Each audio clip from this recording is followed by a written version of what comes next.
Good morning class. हम कर रहे थे हिंदी का पार्ट नंबर 9 जिसका नाम था आत्मबोध। ठीक है, तो बच्चे हमने यहाँ तक पढ़ लिया था। नेक्स्ट बोलते हैं, उसे अपने धन के विषय में चिंता होने लगी। उसे किसको? वो जो साधु थे, ठीक है, उनको क्या हुआ?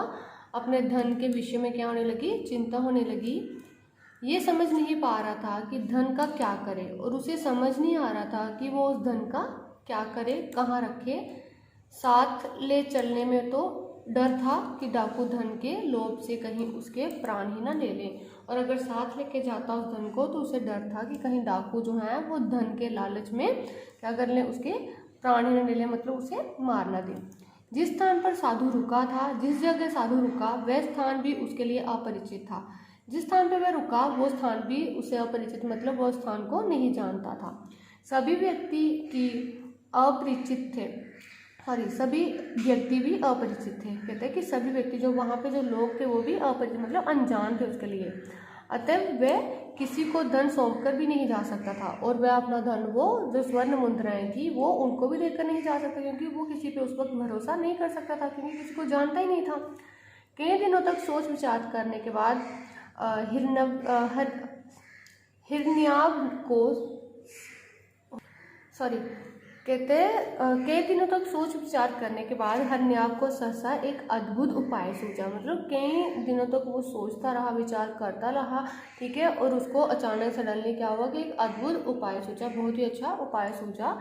दूसरे दिन वह रात्रि के दूसरे पहर में ही उठ बैठा, और दूसरे दिन उसने क्या किया, रात को दूसरे पहर जो था उठ गया, ठीक है, गंगा के किनारे जाकर एक नित्य कर्म से निवृत्त हुआ, स्नान ध्यान आदि किया। फिर वह गंगा के बालू काम्य तट पर निर्जन स्थान की ओर बढ़ता ही चला गया। कहते हैं उसने क्या किया, रात्रि को दूसरे पहर में उठा, गंगा के किनारे जाकर उसने स्नान वगैरह किया, ठीक है, और गंगा के तट पर सीधा सीधा आगे आगे बढ़ता चला गया, मतलब आगे आगे चलता गया।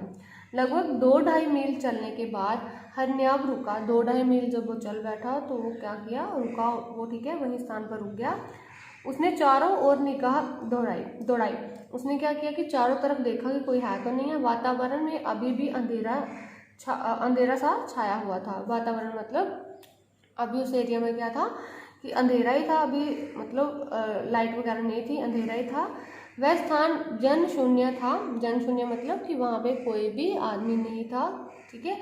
हिरण्याव ने बालू में 2 हाथ गहरा गड्ढा खोदा। उसने क्या किया कि जमीन में 2 हाथ गड्ढा, मतलब हाथों से क्या किया कि गड्ढा खोदा थोड़ा सा।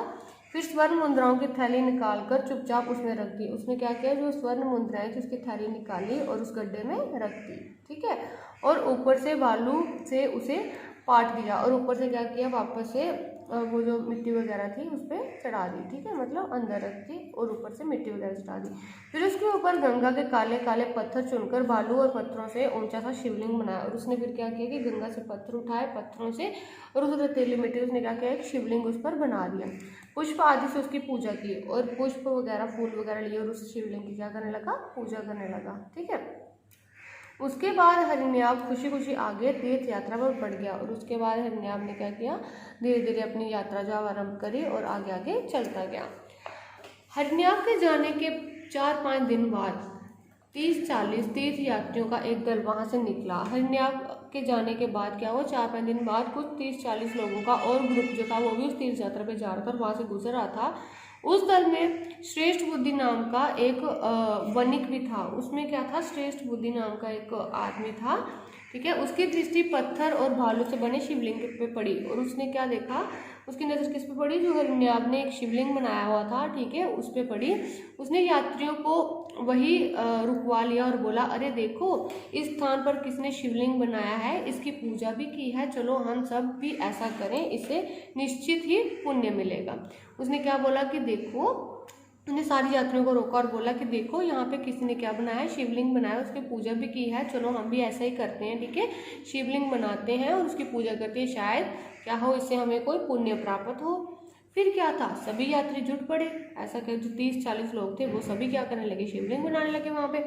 एक ही घंटे में वहाँ उतने ही बड़े 40 शिवलिंग दिखाई देने लगे, और एक ही घंटे में क्या हुआ, वहाँ पे 30-40 शिवलिंग जो थे वो दिखाई देने लगे। कहने का मतलब सभी लोगों ने जब एक एक बनाया तो टोटल 30-40 शिवलिंग थे वहाँ पे बन गए।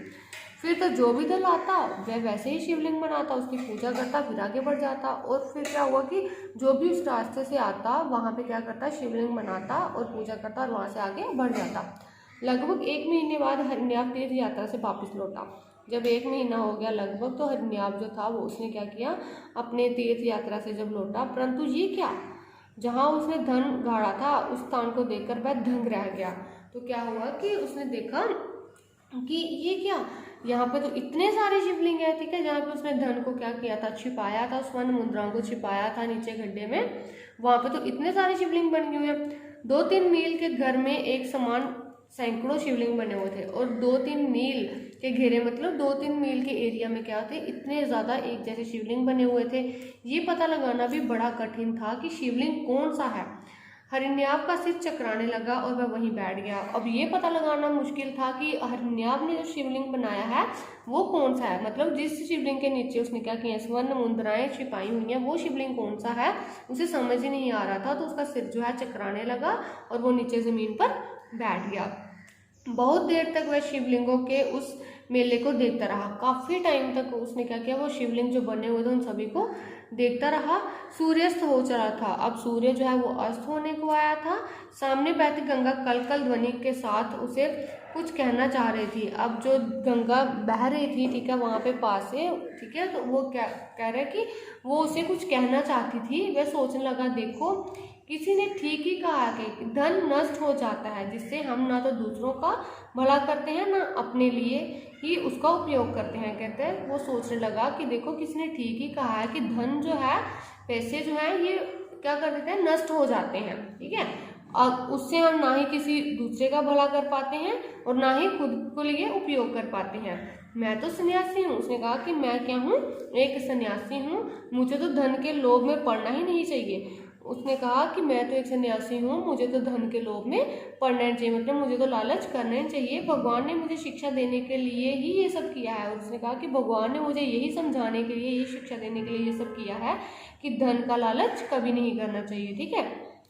इस आत्मबोध से हरिन्याव का सारा दुख दूर हो गया, और ये समझने के बाद, ठीक है, हरिन्याव का जो भी दुख था कि भाई मेरी स्वर्ण मुद्राएं जो हैं वो मतलब मुझसे छिन गई, तो उसका जो सारा ये दुख था वो क्या हो गया, खत्म हो गया। वह कमंडल और लाठी लेकर फिर खुशी खुशी आगे की यात्रा पर बढ़ गया। और उसने क्या किया, फिर से अपने कमंडल और लाठी उठाई और खुशी खुशी अपनी यात्रा जो है वो आगे प्रारंभ कर दी, शुरू कर दी। तो बच्चे, इस लेसन से हमें क्या पता चलता है कि हमें कभी भी लालच नहीं करना चाहिए, पैसे का लालच हमें कभी भी नहीं करना चाहिए, ठीक है। इसी के साथ हमारा पाठ जो है खत्म होता है। Thank you.